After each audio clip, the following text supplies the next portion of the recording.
Welcome to this week's edition of By No Means a Chef. I'm your host, Monique.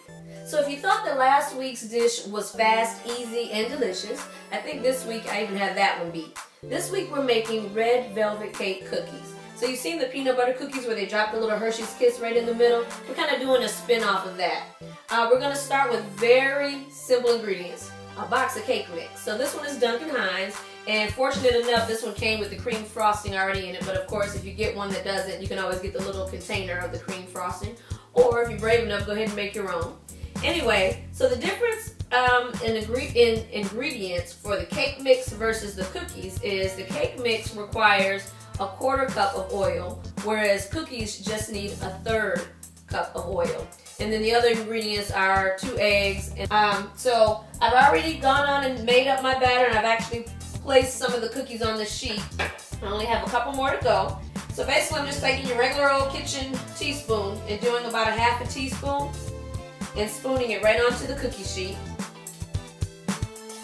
We're gonna, obviously, you know, when you first start, you wanna go ahead and preheat your oven to 375 so that it's nice and warm by the time you're ready to pop your cookies in. So, no super magic there. Just go ahead and spoon those on your sheet. And there you have it. Don't laugh at my cookie sheet. It's old as dirt, but it's been working for me. It's been through some things, but it's still working. So we're going to go ahead and pop these in the oven and cook them up, and we will be right back. Okay, so we're back. And while our cookies are cooking, we are going to make our little cream cheese kisses, is what I'll call them. So as I mentioned earlier, we're kind of doing a spin-off of the peanut butter cookies that they typically put a Hershey's Kiss in the middle of. To my knowledge, I don't know of a cream cheese kiss, so we're gonna make our own. With the box of cake mix that I bought, it came with its own piping bag and cream cheese filling. However, I'm sure you can, if you have to buy it separate, you can find a piping bag either in your grocery store in the baking aisle or at the dollar store.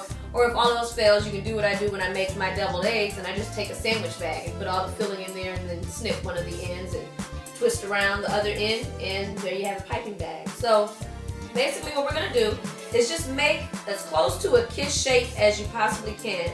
You want your dollops to be a little tall because once you start placing them on top of the warm cookies, they're going to melt very fast. Now, one of the things that I am going to do when I'm done making my little dollops is I'm going to put them in the freezer just so that they will harden up. It makes it easier to handle them when I'm trying to place them on top of the cookie. And they only take a few minutes to harden. So the cookies themselves only take probably about maybe 5 minutes, if that, to cook. So you just want to keep an eye on them to make sure that you don't burn them. So there are my little dollops. I'm not sure if you can see them with the reflection of the aluminum foil, but like I said, I'm going to place these in the freezer, let them harden up. I'll take my cookies out, then I'll be back and I'll show you how you put it all together. So our cookies are out. We have them on a rack cooling. We've taken some of our dollops off of, or out of the freezer.